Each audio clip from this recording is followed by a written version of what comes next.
So this video is going to talk about how to find the direction angle of a vector. So one thing we know is that any vector has both a magnitude, right? So vectors have both magnitude and direction.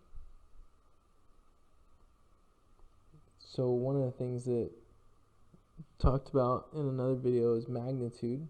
So if you have a vector v, you can find the magnitude a couple different ways, but the magnitude could be the square root of the horizontal component squared plus the vertical component squared, and that's it.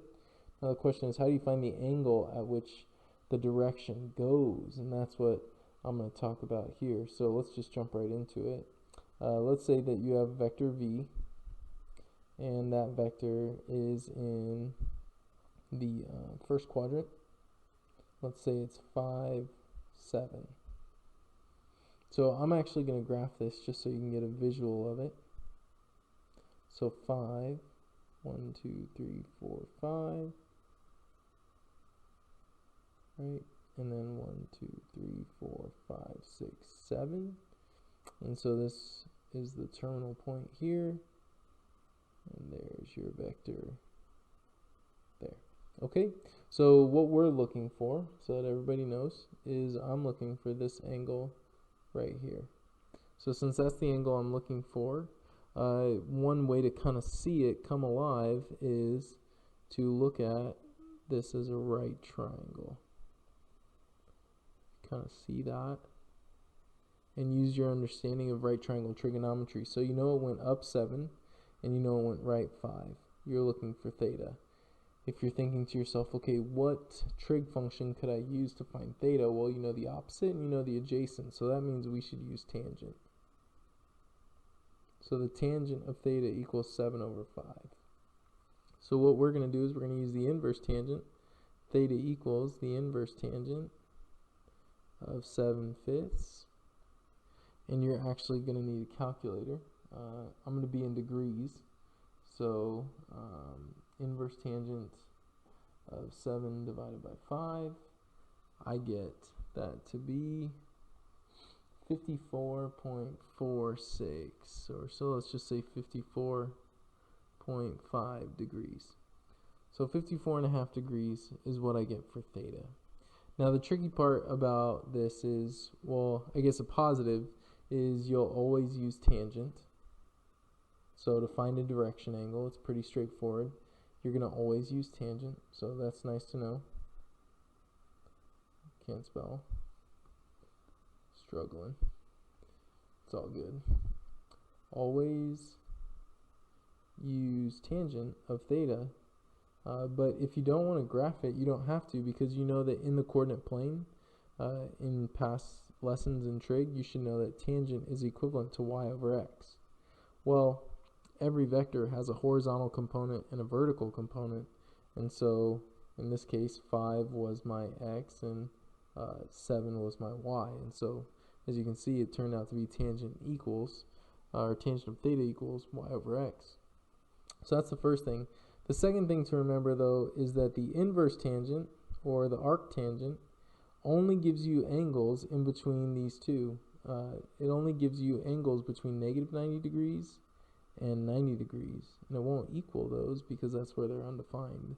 So that's, the outputs are only somewhere between negative 90 and 90. So that raises the question, is what happens if you were to have say a vector in quadrant 2. So let's pick one in quadrant 2. Let's do this. Let's say that vector u equals negative 4 and 5. Okay, so if you want me to graph it, sometimes getting a visual helps. 1, 2, 3, 4, then 1, 2, 3, 4, 5. So negative 4, 5. There's your vector. So let me just show you what you're trying to find. You are trying to find this angle right here.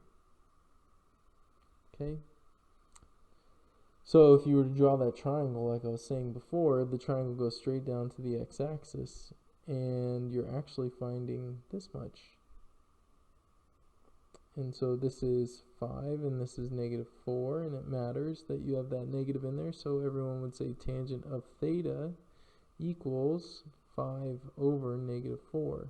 Inverse tangent to find theta, and that would be -5/4. Plug that into my calculator real quick.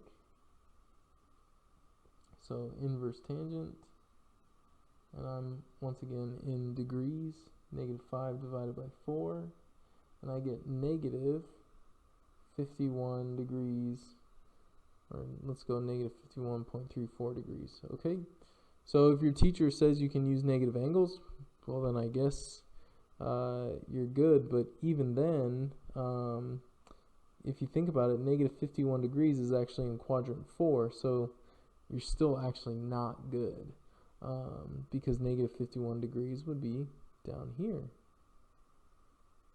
right? That would be the vector, and that's quadrant 4, and you're not in quadrant 4. So what can we do? Well, remember, this much is -51 or 51. You don't really have to think about it as negative. So if halfway around is 180, we can actually just add 180 to -51.34, and you will have your angle. So plus 180, just use a calculator, makes life easier.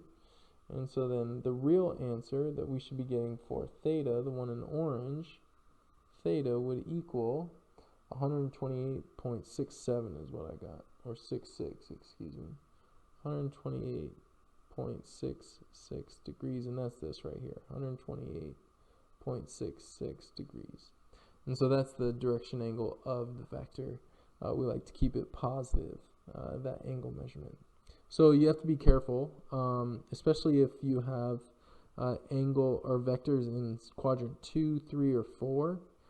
You would actually have to do a little bit of addition or subtraction, depending on what kind of situation it is. But you'll have to do some addition, maybe add 180, maybe subtract from 360 in order to find that positive angle. So remember, you're always looking for that positive angle. And other than that, you should be all right. So that's how you find the direction of a vector. Use the tangent. All right. Have a great night.